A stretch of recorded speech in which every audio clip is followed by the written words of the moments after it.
And a good Thursday morning to you, Craig Melvin here. We are in the Bronx. Yesterday, of course, just 2 miles away, roughly, at a testing location. Today, we are at St. Barnabas Hospital. In just the past 30 minutes or so, we've seen ambulance after ambulance pull in. We've seen a number of taxis pull in as well. Around 200 COVID-19 patients are inside this hospital right now. More than 100 patients have died at this hospital so far. Roughly 300 have been treated and discharged. This hour, there's an organization on site handing out care packages to these healthcare workers on the front line. That's that white truck on the right there that you see. And meanwhile, this tent to the left, we're told that this tent here that you see right now, that is where the healthcare workers themselves are being tested for COVID-19, and you can see some of the doctors and nurses in line for those care packages. We're going to get you caught up on the situation here at St. Barnabas Hospital in just a moment, but first, we want you to know the facts. Dr. Chris Grantham joins me now here at St. Barnabas Hospital. Dr. Grantham is the ICU director here. He knows this hospital very well because he's been here since 1984. He was an intern. And I know that this hospital was especially hard hit early on. You guys were very concerned about running out of ventilators, running out of PPE. Where do things stand today? So we've made a little bit of progress. We have a little bit of a cushion with our ventilators now. We were close to being out a number of times, and we have a little bit more of a cushion now. PPE has fluctuated. We've had issues with gowns, masks, different amounts at different times. We've almost run low on those as well. Currently, we have a little bit of a cushion on that, but it's a day-by-day thing.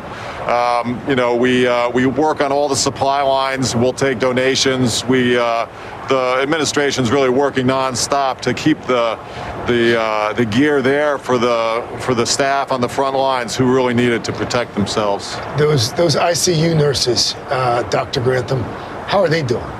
They're doing phenomenal work. They're doing more than twice the amount of patient load with critically ill patients. Our ICUs are extended.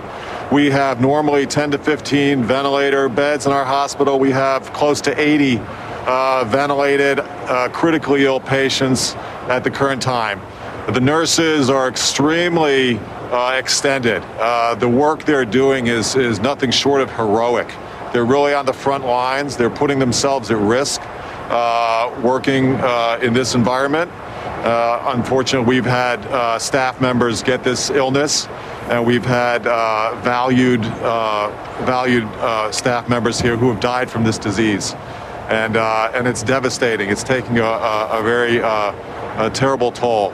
It's really a tragedy that people, will have this disease affect them, and some of them at young ages. It's taking no prisoners. It's really a difficult disease to deal with. Dr. Grantham, I mentioned that you'd been here since the 80s. For folks not familiar with this area, we're in the Bronx. This is, by a lot of metrics, the most unhealthy county in all of New York State. How have you seen that manifest itself with this virus? And broadly speaking, have you seen anything like this in the time that you've been here? Well, you're correct. I mean, if you look at statistics, the Bronx is some of the most unhealthy patients anywhere in the state. It's an at-risk population. They don't get the preventative care that they need. There's a lot of comorbid illness going on. It's really, it's a difficult population to serve. They're more at risk in this disease as well. We see this affect young, healthy people, but if you have underlying disease, you're more at risk, and your morbidity, mortality from this disease is going to be higher. So I think our numbers are higher than anywhere else. We're really in the target zone. U.S. is highest numbers, New York State highest numbers, New York City highest, and the Bronx. And this hospital, we're right in the center of it. And, Barnabas is a small nonprofit hospital. We don't have deep pockets. We really are, we're doing the best we can. But, we would take help from wherever we could get it. Dr. Grantham, thank you for all that you're doing. I know that you're one of the many folks who are working 7 days a week. You were here last night. You came back this morning. We really do appreciate all that you guys are doing. Thank you, Craig. Appreciate your time.